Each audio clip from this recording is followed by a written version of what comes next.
Hello friends, आज हम बात करने वाले हैं क्लेविकल बोन की। तो ये जो है ये क्लेविकल बोन होती है। क्लेविकल बोन की अगर हम बात करें तो क्लेविकल जो है वो लॉन्ग बोन होती है और ये ट्रांसमिट करती है वेट लिम्का टू द स्टर्नम। स्टर्नम में ये जो है ट्रांसमिट कर देती है वेट अपर लिम्ब का। और जो बोन का जो सिलिंड्रिकल वाला पार्ट होता है उसको शाफ्ट बोलते हैं। ये जो वाला पार्ट है ये इसको शाफ्ट बोलते हैं। और इसमें दो एंड होते हैं, लेटरल एंड और मीडियल एंड। ये वाला एंड जो है ये लेटरल एंड होता है और ये मीडियल एंड होता है। लेटरल एंड को एक्रोमियल एंड बोलते हैं और मीडियल एंड को स्टर्नल एंड भी बोलते हैं। सबसे पहले हम बात करेंगे शाफ्ट की। तो शाफ्ट जो है वो डिवाइड कर दी गई है लेटरल 1/3 में और मीडियल 2/3 में। लेटरल 1/3 की अगर बात करें हम तो इसमें दो बॉर्डर होते हैं और दो सरफेसेस होती हैं। बॉर्डर एंटीरियर और पोस्टीरियर होते हैं और सरफेस जो है वो सुपीरियर और इन्फीरियर होती हैं।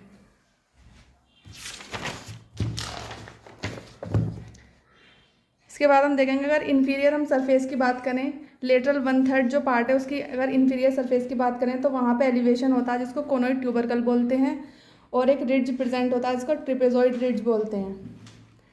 फिर जो शाफ्ट का मीडियल 2/3 वाला पार्ट है हम उसकी बात करेंगे। ये राउंडेड होता है, क्योंकि राउंड होता है तो इसमें कोई भी बॉर्डर नहीं होता, सिर्फ सरफेस होती हैं चार: anterior surface, posterior surface, superior surface और इन्फीरियर सरफेस। जो इन्फीरियर सरफेस होता है यहाँ पर लेटरल पार्ट में, इन्फीरियर सरफेस के लेटरल पार्ट में लॉन्गिट्यूडनल ग्रूव होता है, इसको सबक्लेवियन ग्रूव बोलते हैं। सुपीरियर सरफेस में प्रेजेंट होता है ये। उसके बाद हम इसके एंड की बात करेंगे, लेटरल एंड की और मीडियल एंड की। तो जो लेटरल एंड होता है वो फ्लैट होता है इसलिए इसके जो हैं बॉर्डर भी होते हैं तो और दो सरफेस होती हैं। It flat from above downward, it bear a facet that articulate with acromion to form acromio clavicular joint. ये एक्रोमियन से जो है आर्टिकुलेट करता है और एक्रोमियो क्लेविकुलर जॉइंट बनाता है। फिर मीडियल एंड की बात करें तो मीडियल एंड जो है वो क्वाड्रेंगुलर होता है।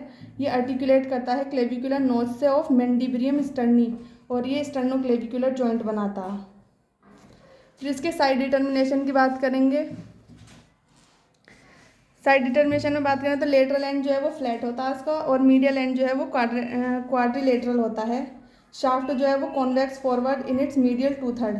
जो इसका मीडियल 2/3 वाला पार्ट है वहाँ पे कॉन्वेक्स फॉरवर्ड होती है और जो लेटरल वाला 1/3 पार्ट है इसका वहाँ से कॉनकेव फॉरवर्ड होती है। और अब इसकी बात करते हैं पेक्यूलैरिटीज़ की। तो पेक्यूलैरिटीज़ में सबसे पहला आता है कि it is only long bone that lie horizontal. ये सिर्फ एक अकेली ऐसी बोन है जो कि हॉरिजॉन्टली प्रेजेंट होती है, बाकी सारी जो बोन्स होती हैं अपर लिम्ब की वो वर्टिकल प्रेजेंट होती हैं। It is subcutaneous throughout, the first bone to start ossifying. ये पहली बोन ऐसी है जो सबसे पहले जो है बनना स्टार्ट होती है। It is only long bone which has 2 primary centres, और इसमें 2 प्राइमरी सेंटर्स होते हैं। और it only long bone which ossifies in membrane, और ये मेम्ब्रेन में बनती है। अब बात करते हैं इसके अटैचमेंट की। तो अटैचमेंट में इसमें आती है ट्रिपेजियस। ट्रिपेजियस जो है सिर्फ इंसर्शन सिर्फ यहाँ पे ट्रिपेजियस का होता है, बाकी डेल्टोइड, स्टेर्नोक्लेडियोमेस्टोइड और पेक्टोरलिस मेजर जो है इनका यहाँ पे ओरिजिन है, ये ओरिजिनेट होती हैं। Trapezius inserted into the posterior border of the lateral 1/3। जो लेटरल 1/3 है इसके पोस्टीरियर बॉर्डर में ये इंसर्शन होता है ट्रिपेजियस का। और जो डेल्टोइड मसल है from anterior border of lateral, ये एंटीरियर बॉर्डर में प्रेजेंट होती है इसके लेटरल 1/3 के। और जो पेक्टोरलिस मेजर है from anterior surface of medial side में ये एंटीरियर सरफेस में पेक्टोरलिस मेजर का ओरिजिन होता है। और स्टेर्नोक्लेडियोमेस्टोइड जो है वो सुपीरियर सरफेस पे प्रेजेंट होती है, ओरिजिनेट होती है सुपीरियर सरफेस पे मीडियल 2/3 के पार्ट में। तो आज की वीडियो में सिर्फ इतना ही। आगे लेक्चर में हम बात करेंगे स्कैपुला बोन की। अगर आपको ये वीडियो अच्छी लगी है तो please like, share and subscribe to my channel. Thank you.